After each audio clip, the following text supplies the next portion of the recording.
Leonardo da Vinci was more than just a painter and an inventor.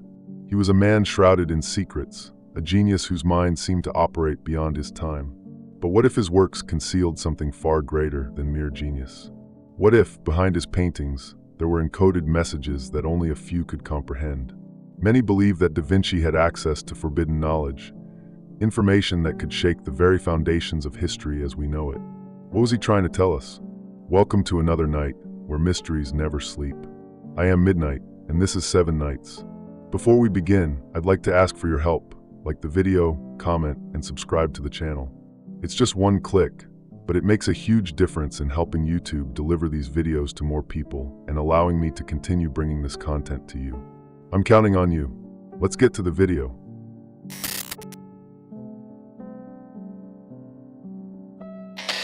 The Holy Grail, one of the greatest mysteries in history. For centuries, it has been described as the chalice used by Jesus Christ at the Last Supper, a sacred relic capable of granting divine powers or even immortality. But what if everything we've heard about it is wrong? What if the true Grail was never an object, but something far more dangerous? Something that could completely change the history of Christianity? There is a theory that few dare to discuss. It suggests that the Holy Grail was not a chalice, but rather a bloodline.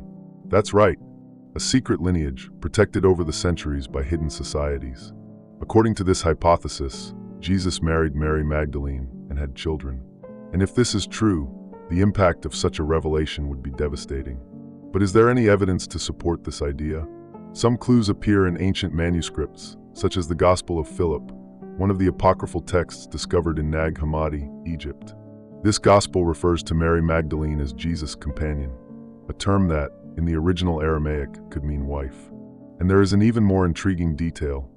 The text suggests that Jesus frequently kissed her, a gesture unthinkable in Jewish culture at the time unless there was a matrimonial bond. Now, here's something curious.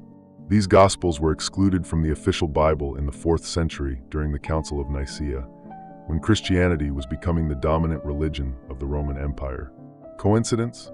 Or was this a strategic decision to shape Jesus' image as a divine figure, without human ties that could compromise his spiritual authority? But then a question arises. If this lineage truly existed, what happened to it?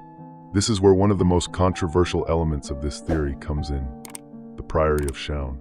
This secret society, supposedly founded in the 11th century, was said to have the mission of protecting the descendants of Jesus and Mary Magdalene. And the most surprising part? It is claimed that great historical figures, such as Isaac Newton, Botticelli, and Leonardo da Vinci, were part of this organization. Now let's talk about Leonardo da Vinci, because this is where things get really unsettling. Some believe he tried to leave clues about this hidden truth in his works, especially in the Last Supper. If we look closely at the painting, next to Jesus there is a figure always identified as John, one of the disciples. But is it really John? The features of this figure are extremely delicate, feminine. Many believe that this is not an image of John, but rather of Mary Magdalene. And there is an even stranger detail. There is no chalice in the painting. In a scene depicting the Last Supper, where is the sacred chalice? Could it be that da Vinci was trying to tell us that the true Grail was not an object, but a person? And it doesn't stop there. If you observe the arrangement of the characters in the painting, you'll see that Jesus and Mary Magdalene, or John, according to the official version, form a V, a symbol representing the sacred feminine and fertility. A hidden message? Or just an artistic coincidence? Now, this theory becomes even more intriguing when we look at France. For centuries, local legends have spoken of Mary Magdalene fleeing to the south of the country after the crucifixion, carrying with her a secret that needed to be protected at all costs. Some stories say she arrived accompanied by Joseph of Arimathea, and that her lineage may have mixed with ancient noble families of the region. But what if this lineage still exists? If this is true, would the church know about this secret? And more importantly, why would this knowledge have been suppressed for so long? During the Middle Ages, the Cathars, a Christian sect that preached ideas different from the official church doctrine, were brutally exterminated. And one of the main reasons? It is believed that they knew a dangerous truth, something that could not be revealed to the world. If this theory is correct, then the Holy Grail was never a lost relic, but rather a hidden truth. And if this truth came to light today, how would it change everything we know about faith, history, and religious power itself? If this lineage truly survived, where would its descendants be now? And more importantly, who would still be trying to keep this secret hidden.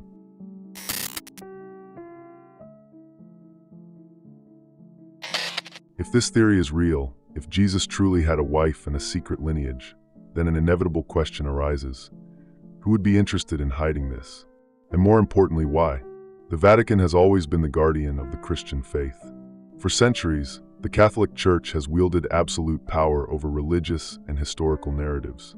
But what would happen if, suddenly, the official version of events were questioned? If Christ's lineage truly existed, it could mean that the very foundation of the Church was built upon an incomplete truth. And this wouldn't be the first case of information suppression in the history of Christianity. Since the early centuries, texts have been excluded from the Bible, Gospels have been banned, and documents have mysteriously disappeared. The Gospel of Mary Magdalene, for example, describes a close relationship between her and Jesus, suggesting that Magdalene had a leadership role among the disciples. But this text was left out of the official Bible. Coincidence? Or a calculated choice? And it doesn't stop there. In 1307, the Knights Templar, one of the most powerful military orders of the time, were persecuted and wiped out by order of the King of France, Philip IV, with the support of Pope Clement V. The official reason? Heresy. But some theories suggest that the Templars possessed secret documents that challenged the Church's official version, information that could reveal the true nature of the Holy Grail. What exactly did the Templars know that made them such a great threat? And here's something even stranger. There is a place in the Vatican known as the Secret Archives, a massive collection of documents that are not accessible to the public. Only a small fraction of this material can be consulted, and even then only by authorized scholars. What could be hidden inside? Documents proving the existence of Christ's lineage? Records of ancient sects that knew this truth? Now let's think for a moment. If the Church has spent centuries shaping the image of Jesus as a divine and celibate being, accepting that he had a wife and children would completely change this vision. This would mean that Christianity itself would have to be reinterpreted. Churches, doctrines, beliefs, everything would need to be reviewed. The impact would be devastating. And here's a curious detail. In 2012, a papyrus called the Gospel of Jesus' Wife came to light, containing a phrase where Jesus refers to Mary Magdalene as my wife. This document was immediately contested, and many scholars claimed it could be a forgery. But what stands out is not the document itself, but the reaction to it.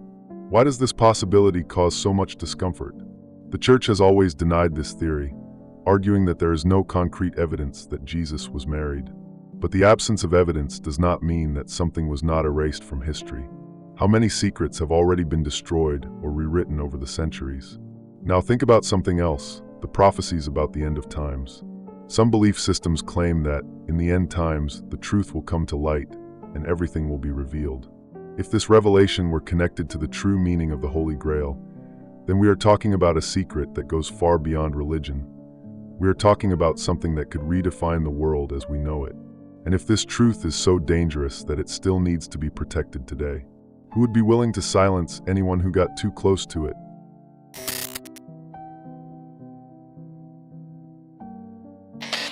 Leonardo da Vinci was more than just an artist. He was an inventor, scientist, mathematician, and above all, an enigma. Many consider him a man ahead of his time, but some believe he was something more, a guardian of forbidden secrets. What if I told you that Da Vinci may have left hidden clues about the truth of the Holy Grail in his paintings? Could his works contain concealed messages that only the most attentive could perceive? Or is this all just a grand coincidence? To understand this theory, we need to take a close look at one of his most famous paintings, The Last Supper.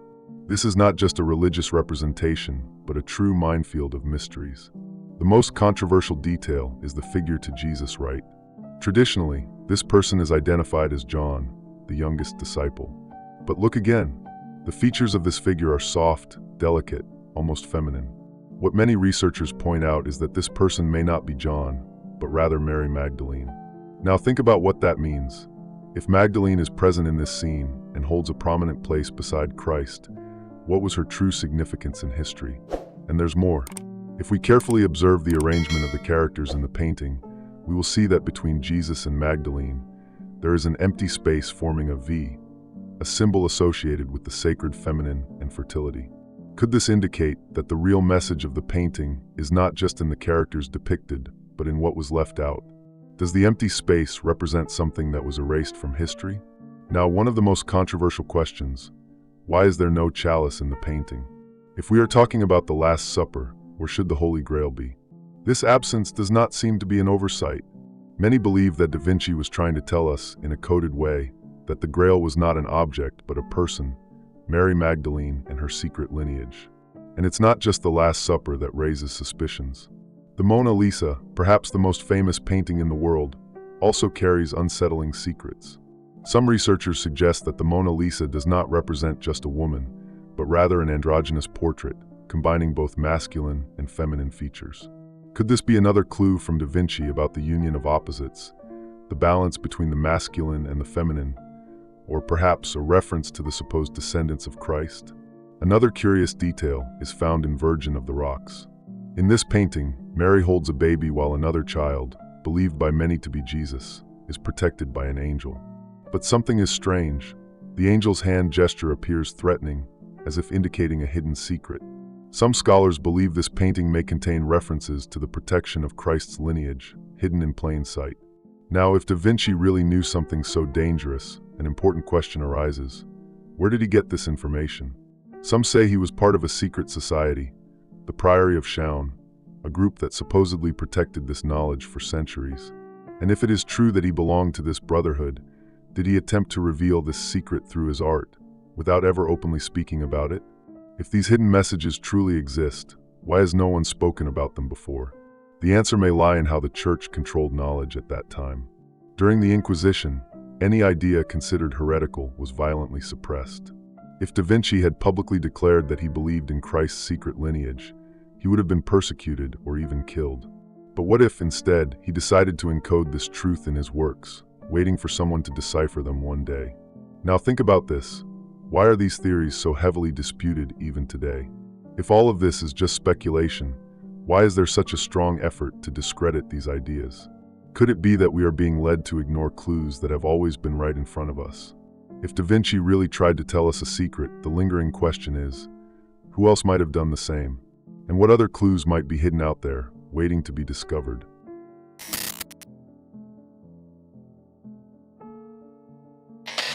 Behind every great conspiracy, there is a mysterious group guarding the truth, and in this case, it would be no different. For centuries, two secret societies have been cited as the possible protectors of the Holy Grail: the Priory of Chaon and the Knights Templar. The Priory of Chaon is said to have been founded in the 11th century, an organization created with a single purpose: to protect a secret that could not be revealed to the world. Records suggest that this group had direct ties to Christ's lineage, ensuring that the descendants of Jesus and Mary Magdalene remained hidden to avoid persecution. Influential figures throughout history, such as Leonardo da Vinci, Isaac Newton, and Victor Hugo, were allegedly part of this society, contributing to the preservation of this forbidden knowledge. But why would such an important secret require so much protection? The Knights Templar, on the other hand, began as a Christian military order during the Crusades. Officially, their mission was to protect pilgrims traveling to Jerusalem. However, reports indicate that their true intentions went far beyond that. During their stay in the Holy Land, the Templars are said to have discovered something buried beneath the Temple of Solomon, something so powerful that it granted them unimaginable wealth and influence. Ancient documents suggest that this discovery may have been related to the Holy Grail, not as a chalice, but as a detailed record of Christ's true lineage. Now, an intriguing question: why were the Templars brutally exterminated? On October 13, 1307, under orders from King Philip IV of France, the order was accused of heresy and idolatry. Many knights were tortured and burned alive, while their assets were confiscated. But the strangest detail is that, just before their downfall, the Templars seemed to have anticipated the attack and hidden something valuable, something that was never found. Where did this relic go? Some believe that surviving members of the order managed to flee to different parts of Europe, carrying their secret records with them. Others suggest that the Templars' treasure ended up under the protection of the Priory of Chaon, which continued the mission of safeguarding the truth about the Grail. But there are those who say that this knowledge was passed on to other secret societies that emerged in the following centuries, such as the Freemasons and the Rosicrucians. Now consider this: how many times in history have documents mysteriously disappeared? How many truths have been erased before they could reach the public's knowledge? All of this raises a disturbing suspicion. The truth about the Grail may still be hidden somewhere, waiting to be discovered. And there is one final detail that makes this theory even more curious. In the 20th century, documents known as the secret dossiers were discovered in the National Library of France. These files listed the Grand Masters of the Priory of Chaon, and among the names mentioned was none other than Leonardo da Vinci. Coincidence? Or another piece of this puzzle? With each new clue, a pattern begins to form. Ancient manuscripts disappear. Secret societies guard information that cannot be revealed. Powerful orders are destroyed without a convincing explanation. What else is being hidden from the world? The Priory of Chaon and the Knights Templar may have protected this secret for centuries, but what would happen if everything came to light today? How would it change the way we see faith, history, and the very concept of power?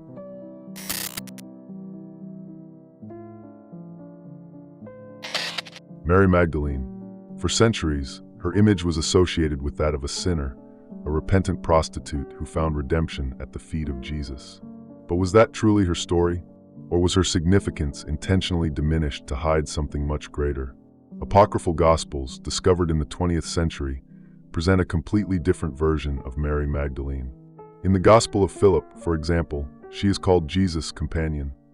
In another document, known as the Gospel of Mary, her relationship with Christ is described as much deeper than that of any other disciple. In these scriptures, Magdalene appears as a spiritual leader, someone who possessed special knowledge that Jesus entrusted only to her. Now think about this. Why were these texts excluded from the official Bible? The Council of Nicaea in the 4th century was a decisive moment in shaping Christianity as we know it.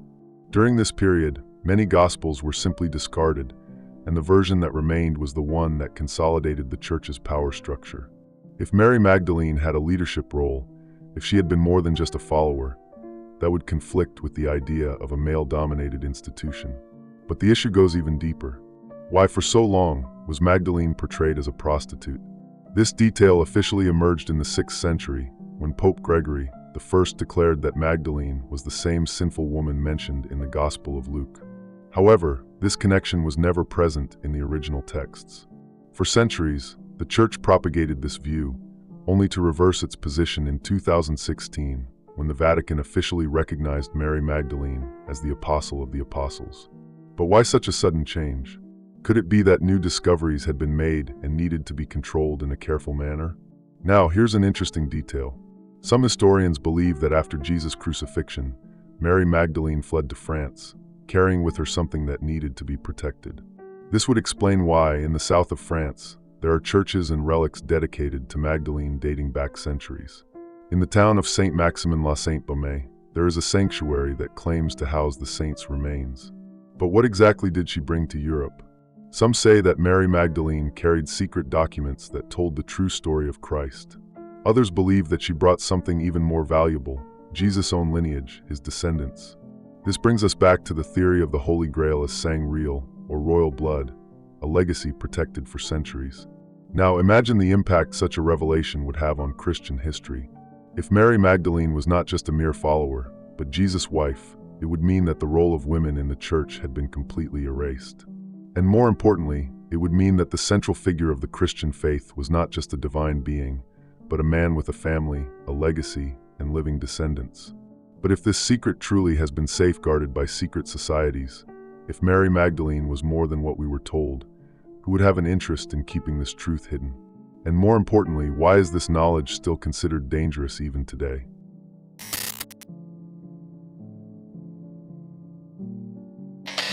For centuries, The Last Supper by Leonardo da Vinci has been admired as one of the greatest works of art in the world. But few have realized that this painting may contain hidden secrets, encoded messages that are only now beginning to be uncovered. What if this artwork is more than just a depiction of Christ's final meal? What if it is trying to reveal a forbidden truth? The first suspicious detail is located right next to Jesus. The figure traditionally identified as John, the beloved disciple, has delicate features, long hair, and an almost feminine face. This has led many researchers to question, is it really John? Or could this person actually be Mary Magdalene? If it is Mary Magdalene, this would completely change the interpretation of the scene. After all, Her presence beside Christ would indicate that she held a much more significant role than the Church has admitted for centuries. This theory aligns perfectly with the apocryphal Gospels, which describe Magdalene as Jesus' closest disciple, the one who received secret teachings that even Peter did not know. But if this detail was intentional, why didn't Da Vinci openly declare it? This brings us to another intriguing detail: the empty space between Jesus and the supposed figure of Mary Magdalene. While the other disciples are clustered together, there is a large gap between Christ and this person. Now pay close attention. This separation forms a V, a classic symbol of the sacred feminine and fertility. This could have been Da Vinci's subtle way of indicating that the true Holy Grail was not a chalice, but rather the lineage of Christ and Mary Magdalene. But there is something even stranger. Where is the chalice? If this painting represents the Last Supper, one of the most important moments in Christian history, where should the Holy Grail be? Any artist of the time would have likely placed the chalice prominently at the center of the table, but Da Vinci chose not to include it. Many believe that this omission was intentional, a way of suggesting that the Grail was not a physical object, but rather an idea, a secret, a royal bloodline. And the symbolism doesn't stop there. The disciples are arranged in groups of 3, reflecting the concept of the Trinity, but also suggesting hidden mathematical and esoteric puzzles. Some analyses indicate that the positioning of the characters creates complex geometric patterns, and even a possible musical code hidden within the painting. But what if this is not the only clue left by Da Vinci? What if other works of his also contain hidden messages? After all, he was an extremely enigmatic man, involved with secret societies and, according to some theories, possibly linked to the Priory of Chaon, the organization that supposedly protected the secret of the Holy Grail for centuries. Now think about this. If these clues are in the Last Supper, why has no one spoken about them before? Has there been an effort throughout history to suppress any interpretation that deviates from the official narrative? But the most unsettling question remains: what if there are even more hidden secrets in Da Vinci's paintings that have yet to be discovered? For centuries, history has been written by those who hold power. Religions, empires, and institutions have shaped narratives that, to this day, are accepted without question. But what if a secret so deep, so impactful were finally revealed? What if the true identity of the Holy Grail came to light? How would it change the world? Christianity, as we know it, has been built upon the image of Jesus Christ as a divine and celibate figure. If concrete evidence emerged proving that he had a wife and descendants, it would not only shake the faith of millions, but also call into question centuries of religious teachings. The Catholic Church would have to reconsider its entire structure, its doctrine, and its authority. What would happen to such a powerful institution in the face of a truth that contradicts its very foundation? This story is just one piece of the puzzle, and one day, perhaps you will see the whole picture. If this made you think, subscribe, like the video. It helps the channel grow. And don't forget to share. After all, more voices mean more discoveries.